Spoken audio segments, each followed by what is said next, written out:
3-minute scenarios, you may not have timeouts. You may not have timeouts to utilize.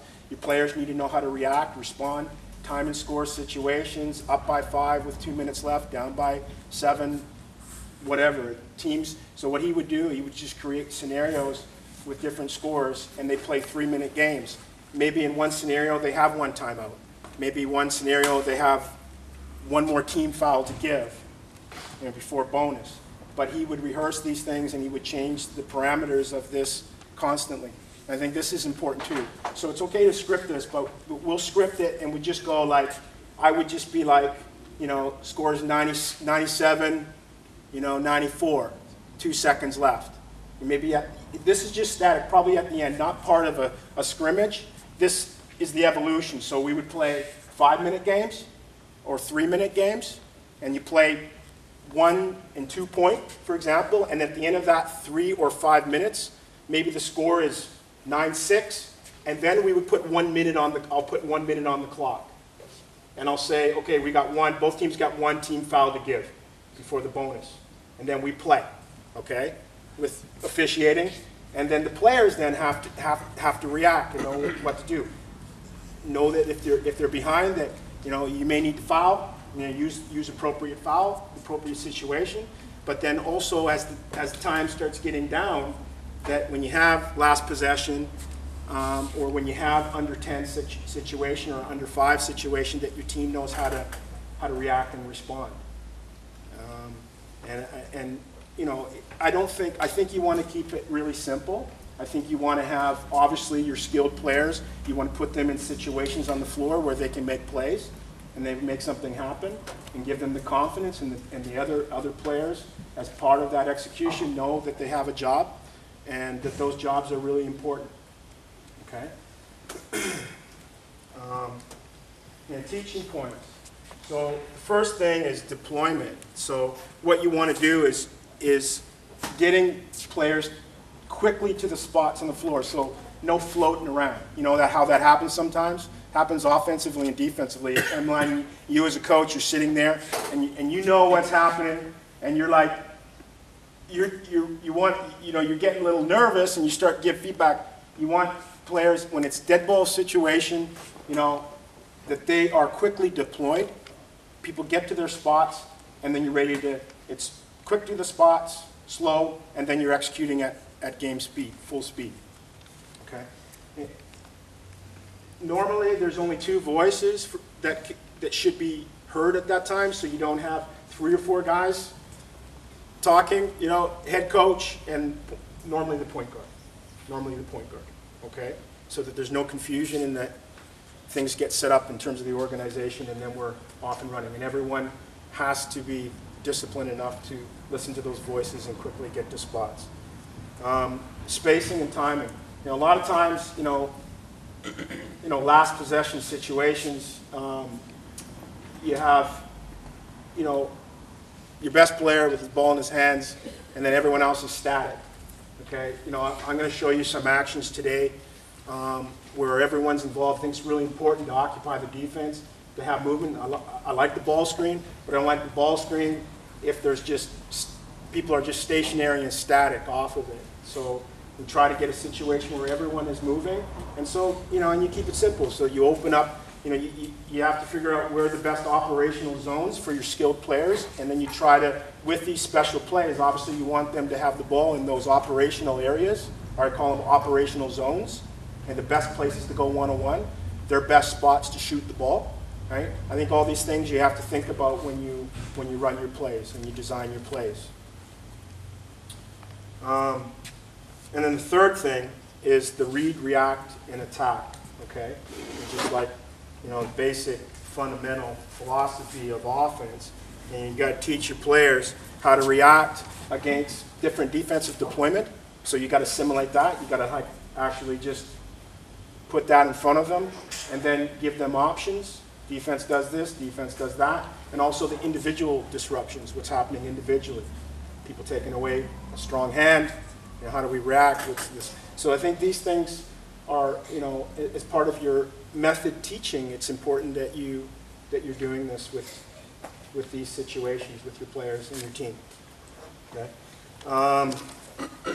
So, because I want to get through, there's a lot of situations that I'd love to get through, but I don't know how many we're going to get. So we'll just get through, you know, the longer actions at the beginning. So what we're going to do, we'll look at a dead ball situation, backcourt, sideline out of bounds. Maybe there's 8 or 10 seconds left. There's high pressure, you know, so, you know, we work on our press break from the baseline. There may be a situation on the sideline, backcourt. You got 8, 10 seconds. How many times are you thinking about something from that situation? High pressure, right? And you've got to relieve, you've got to have a little bit of a press breaker into an action with 8 to 10 seconds left. Okay, so this, last possession against man-to-man. This will be probably the longest action, and this is good. I wanted to show you something because a lot of teams will just can go 1-4 low, create some space. You got the ball with your best offensive threat, you know, on the split line facing the rim, and then you go. I'm going to show you something where there's a lot more involved. So all players will be involved, lots of options, and something it may be interesting for you to look at. Okay? Last possession, you come out of a timeout, team plays, you know, deploys a 2-3 zone, you know, maybe straight zone or a matchup situation, or a 1-2-2 or a 3-2 zone. How do you react to that? The worst thing you can do when you come out of a timeout, you got a man-to-man action, to show a zone. What do? The worst thing you want to do, you don't want to be static. You don't want to be, you know, just not moving. Okay, so I'll just show you an easy action, basic action that you can do against this. Then we'll go into the sideline out of bounds and baseline out of bounds. So a couple situations, you need a 3-point shot, maybe a situation where you need a 2-point shot, a quick lob look, and then on the baseline we'll look at some quick hitters under 2 seconds, and if a team deploys a zone defense. And the baseline, you know, teams won't deploy a 3-2 or a 1-2-2. They'll have to go 3-3 flat along the baseline. Normally, if they deploy a zone on the baseline of the bounds, it's a 2-3 zone. So I'll show you a simple action where you can maybe get it, you know, some easy looks, some easy baskets there. There may be a couple other things, but I don't know. It depends how we get through. Maybe I think the first 3. Okay. Are there any questions? Okay, we'll go right into the actions then. Can I get that 5 offensive group out, the 5 group? And we'll go defensive backward here. Okay. So offensive end, defensive backward here, ball. Okay. I want my point guard taking the ball out of bounds. Okay, we'll call this quick. Okay, 8 to 10 seconds left. You got a 4-man here, 5-man up here. You just get to the hash mark, even with the hash mark. Want my 3-man in the corner.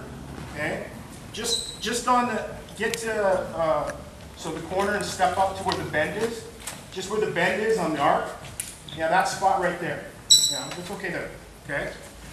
Where's my 2-man? Come on. Where's my 2? Are you the 2? You just went over it. No, right? You guys. Okay. You go there. Okay.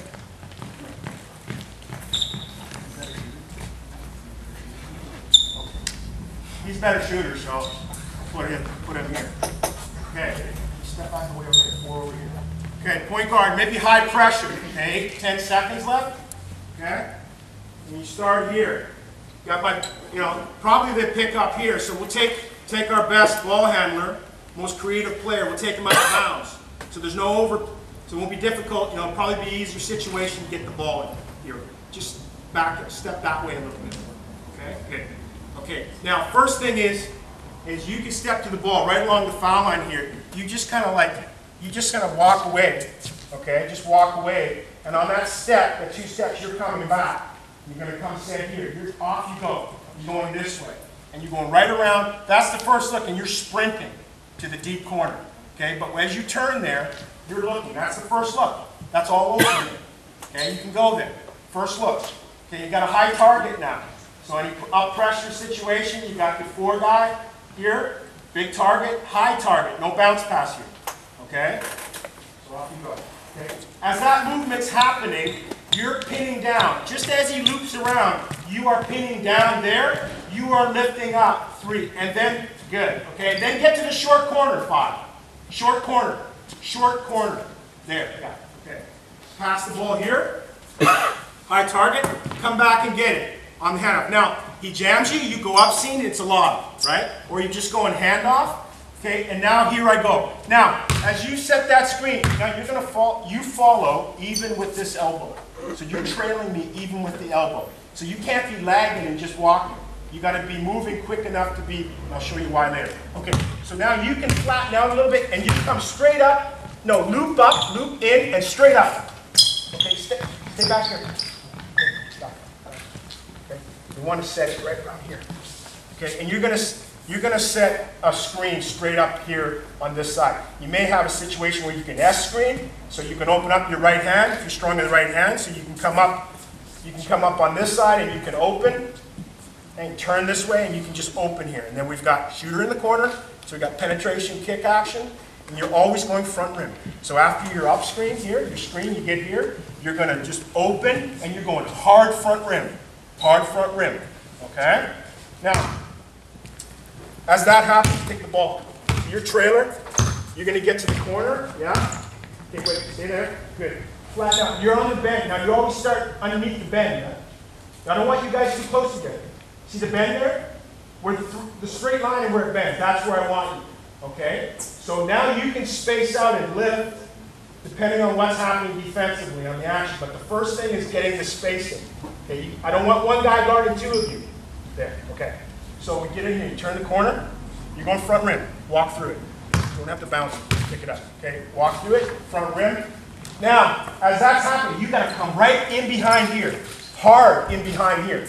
Hey, last possession situation, everyone's going to get compact. Everyone's going to draw it. Get hard to the level of the ball. Need another passing. So you get down here, nothing front rim. Okay, you got two options. You're looking in, you're looking out. Okay, these ones you can see. Okay? But you gotta drill this one. Boom, right in behind it, you gotta get a shot right there. Okay? So you come right inside. You get a good pivot. If you can't get all the way to the rim, just know that you've got that option in behind you. Okay? Come back here. Okay, first thing is we'll run it. Okay, go penetration, after the screen, penetration kick, 3-point shot. Okay, that's the first, huh? What? From the two in the corner, yeah. Okay. Boom, good, good. Boom, good. And we get a rebounding situation. Okay, good. Okay, come back, and jog it back, we go. Second option, turn the corner, right? Find your roll guy, 5 guy, rolling to the rim. Get a high target, rolling in, you roll in just outside this side of the rim, okay? And the compressed high target, right? You gotta see it, you gotta open that vision up, it's just up there. It's a nice little pass there, you get a score, okay?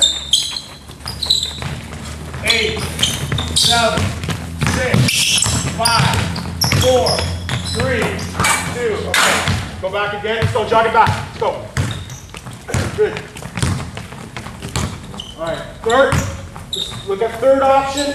You get in deep, defense collapses to the level of the ball and the penetration. You got your 4-man coming in behind. And shorten the distance of the pass, and you get ready to work off the catch. You got a shot, or you're working off a 1-2 dribbles layup, or 1-2 dribbles pull-up jump shot.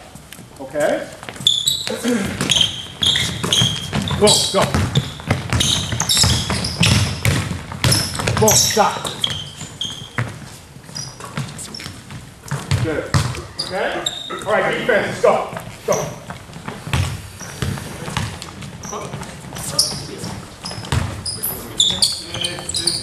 Hey, biggest thing, hey, point guard, biggest thing is when you go, okay, we just looked at the 3 options, but you've got to open up your vision. You know, you may have, if there's a big deep collapse here, you know, you got to look in, and then you look out. Okay? Here we go.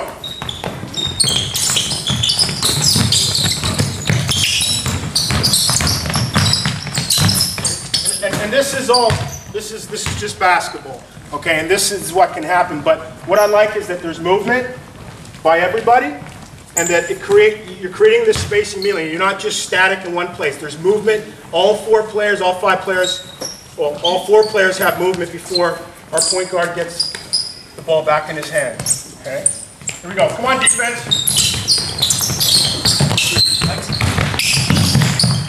Good. Nice. Nice. Okay? And go again. Go. Good. Look at the first option. And look at everything.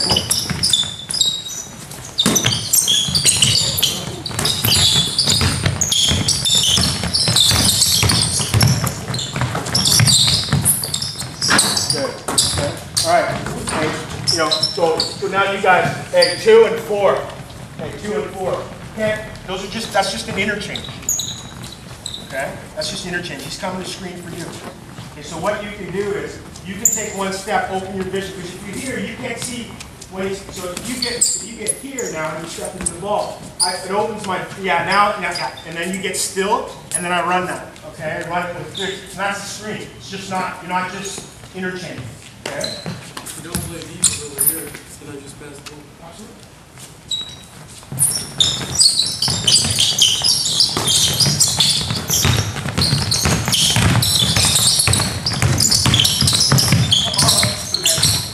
Over here, this side. Hey, yeah, over here on that side. Okay. Is there any questions about that? No? We move on. Okay. Nice, good job, guys. Okay. Hey, Blues, step off. Okay. All right. Okay, last possession situation against man-to-man. Okay. We'll start here. We're just going to half court. Go to this basket. You get point guard here. Point guard here. Okay, 4 in the 5. 4 over here. 5 on here. 4 over there.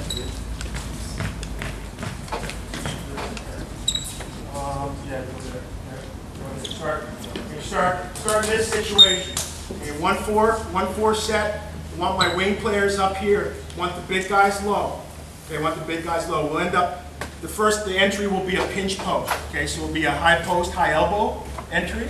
Okay, so last possession situation against man. So again, we talked about, you know, a lot of teams will just create one-on-one situation. They'll just be static. Other 4 players aren't involved in the action. So I'm just going to show you something that I've done, you know, to get everyone involved. You know, it helps if you've got 3 perimeter players that can make a play. You know, they can shoot the ball, they can penetrate, can read the defense, but we'll do the best that we can here. So with this, in terms of, we got the deployment, now the timing. So what we want to start it at about 7 seconds. So, you know, we'll go, when we do the 5-on-0 scripting, we'll start in the backcourt, and I'll be like, okay, last possession. Okay, we'll call this shirt pull. Okay, short pull, okay? And I'll count down if I don't have the shot clock. I'll just verbalize, I'll just go 12, 11, 10, 9, 8, 7. We begin at 7. We'll start the action at 7, okay? So here, I'll be here, right? At 7, I'm getting eye contact on my pinch post guy. I'll be 4, okay? He's got to be able to make the right play. Okay? He's got to be able to hand the ball off, set good screen, make himself available, and be able to operate above the elbow. That will help a lot. Okay? So now, on 7, you're going to break up. You start down on the bend. Start on the bend. Yeah, there. So now, if you start this action with the wing player, even with the foul line extended, what will happen is defense will get compact, so I can guard there and I can guard elbow. Okay? And then maybe I can dig my hand in there. So you got to create